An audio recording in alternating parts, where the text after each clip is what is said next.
So the question says that we often observe that domestic waste decomposing in the backlands of the residential colonies suggest ways to make people realize that improper disposal of waste is harmful for the environment. Let's see what the answer is.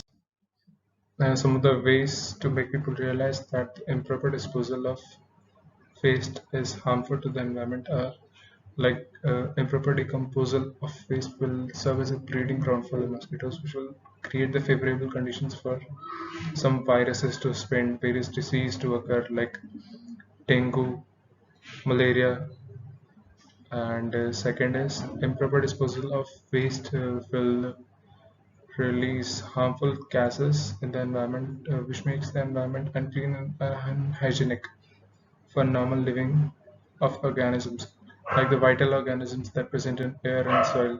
They will be very deemed of this improper disposal of waste there.